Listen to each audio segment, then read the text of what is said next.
राम जन्मभूमि का ट्रस्ट जब बना, वहाँ की कमेटी बनी, तो वहाँ सिर्फ़ और सिर्फ हिंदू समाज को रखा गया। किसी और समाज को, किसी और धर्म के लोगों को नहीं रखा गया। तो महाबोधि टेम्पल का जो कमेटी है, उसके जो मेंबर हैं वो ब्राह्मण समाज का क्यों है, हम जानने की कोशिश करते हैं भंते जी से। तो भंते जी, आप ये बताइए कि आप लोग ये कह रहे हैं कि महाबोधि टेम्पल में जो कमेटी है उसमें ब्राह्मण समाज को रखा गया। वहाँ का जो डीएम है वो सवर्णीय होता है। डीएम को चेयरमैन शायद बनाया जाता है। हाँ, तो इसमें आपत्ति क्या है? महाबोधि महाविहार जिसका नाम है, जहाँ सिद्धार्थ से बुद्धत्व प्राप्त करके बुद्ध बने, उस जगह का नाम है। पहले उस जगह का नाम उर्वेला वन था। जब सिद्धार्थ ज्ञान प्राप्त किए तो जगह ज्ञान प्राप्त करने के बाद उन्हें शायद 49 डे बाद चले गए। लोगों ने खोजा तो हो गया बुद्ध गया। जैसे कोई यहाँ से चला गया तो उस जगह का नाम बोध गया हो गया। अब लड़ाई जो आप पूछ रहे हैं कि भाई वहाँ का ब्राह्मण पुजारी है या मेंबर है, बुद्ध गया टेम्पल मैनेजमेंट कमेटी है। महाबोधि महाविहार की एक कमेटी, जिसका नाम है बुद्ध गया टेम्पल मैनेजमेंट कमेटी, जो बिहार स्टेट से मेंबर्स बनाती है और चेयरमैन डीएम होते हैं। अब वहाँ चेयरमैन डीएम है।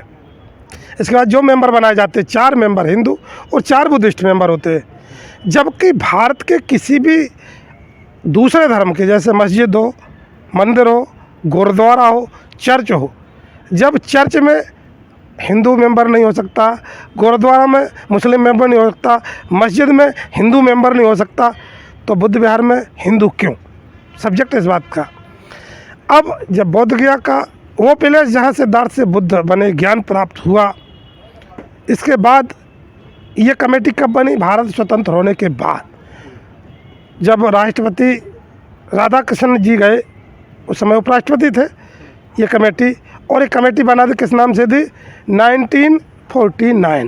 1949 के तहत। तो ये गलत है। पहली बात, जब देश में 1950 में संविधान लागू हो गया तो धारा 13 कहती पुराना कानून सब खत्म। मैं नहीं कह रहा हूँ, संविधान की धारा 13 कहती है पुराना कानून सब खत्म, जातिवाद सब खत्म, कोई नहीं। तो जब 1949 का एक्ट के तहत ये कमेटी है, तो पहले ये संविधान के विरोध में है, इसलिए समाप्त होना चाहिए।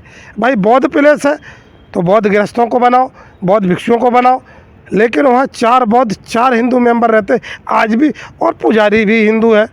जबकि पुजारी हिंदू नहीं होना चाहिए। बौद्ध भिक्षु तो वहाँ परमानेंट पुजारी रहते ही रहते हैं, लेकिन जो 4 हिंदू होते वो अपना पुजारी एक घंट बजाने के लिए है। हम 6 साल वहाँ बैठ के आए। मेरा नाम भदंत महानाम माथेरा है और महाबोधि विहार में 6 साल पूजा करके आया हूँ, पुजारी रहा हूँ। तो समझना इस बात को है कि वो एक्ट ही विरोध में है, मेरे विरोध में, भारत के संविधान के विरोध में है। जबकि भारत का संविधान ये लागू करता। 26 जनवरी 1950 को संविधान लागू हो गया, तो 1949 का एक्ट क्यों? और जब भारत के किसी भी हिंदू मंदिर में कोई दूसरे धर्म का आदमी नहीं है, किसी हिंदू मंदिर में जैन नहीं, बौद्ध नहीं, सिख नहीं, मुसलमान नहीं, तो बौद्धों के मंदिर में हिंदू क्यों? मैं ये जानना चाहता हूँ। कुछ समय जब हम लोग आंदोलन कर रहे थे बोध गया में, पटना में, तो एक पत्रकार ने मुझसे पूछा था कि क्या परेशानी है। भगवान बुद्ध विष्णु का 9वां अवतार है और अच्छी बात है, हिंदू को मेंबर। मैंने एक स्टेटमेंट दिया था कि पूरे भारत के जितने भी मंदिर हैं, भगवान बुद्ध विष्णु का अवतार आप कह रहे हैं ना, मैं नहीं कह रहा हूँ, तो भैया पूरे मंदिरों में एक भगवान बुद्ध की मूर्ति लगाई जाए, एक बौद्ध भिक्षु को वहाँ पुजारी रखा जाए और यहाँ पंडे बने रहे, हमें कोई परेशानी नहीं। तो मीडिया वाला चुप हो गया। यानी हिंदू बौद्ध भाई भाई, वो बौद्ध का माल खाएंगे कसाई।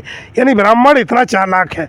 अब जब वहाँ से हट गया ब्राह्मण, बौद्ध भिक्षु दूसरे आए, तो जब जंग हम लोग महाबोधि महाविहार मुक्ति आंदोलन के तहत आंदोलन किया, भूख हड़ताल की, फिर जेल गए, ये सब कुछ हम कर चुके हैं। 18 महीने जंतर मंतर पर बौद्ध भिक्षुओं ने धरना किया, तो जाके अभी सेक्रेटरी जो वर्तमान का है वो बौद्ध है, और लगभग 1995 के बाद से बौद्ध सेक्रेटरी परमानेंट बना रहा।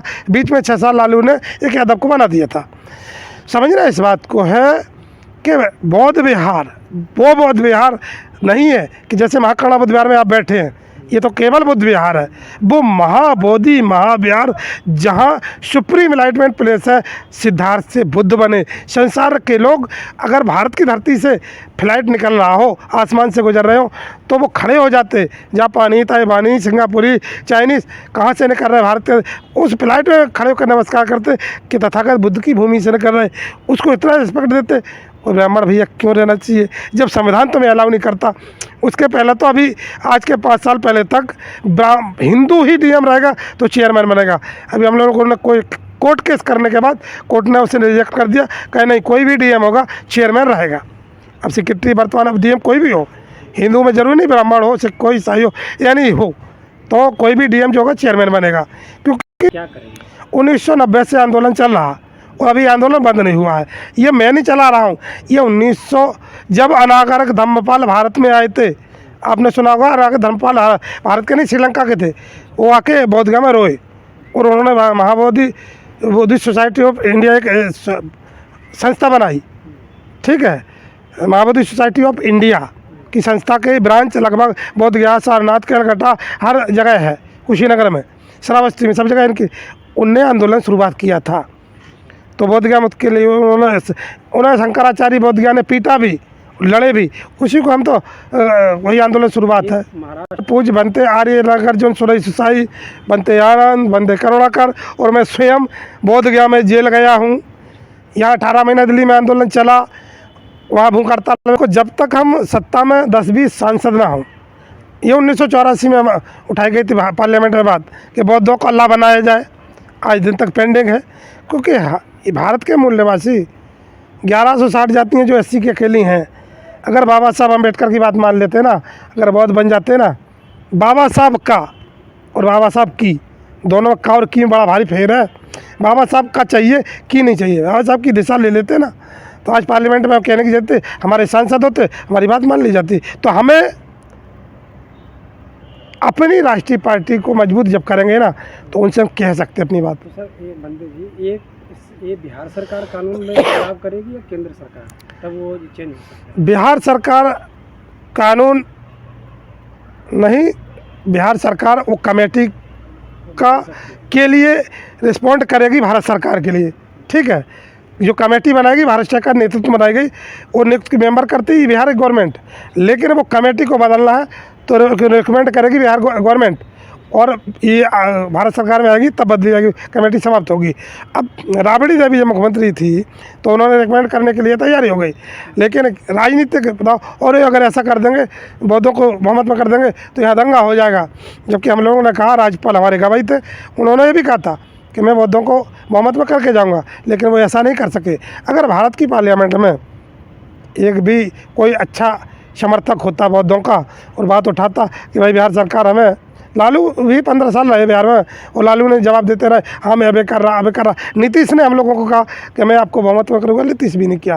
राजनेता नहीं, जब कोई बौद्ध धर्मगुरु या बौद्ध उपासक सांसद विधायक होगा वो दबाव देगा। जैसे आप हैं, अगर आप बौद्ध हैं और पार्लियामेंट मेंबर हैं तो अपनी बात उठा सकते हैं। क्या भारत में इतनी बौद्धों की संख्या थी? और भाई जब भारत में राजा महिपाल तक 80% बौद्धों की आबादी थी, वो कहाँ चले गए? क्योंकि चले कहीं नहीं गए। उन्हें दलित, शेड्यूल कास्ट, फलाना डिकाना 1160 जातियों में बांट दिए। SC OBC के करीब 750 जातियाँ और OBC की तो 3500 जातियाँ, ST की 750 डिवाइड कर दिया तो मिल ना सको तो हमारी सत्ता कायम रहेगी। ये सारा काम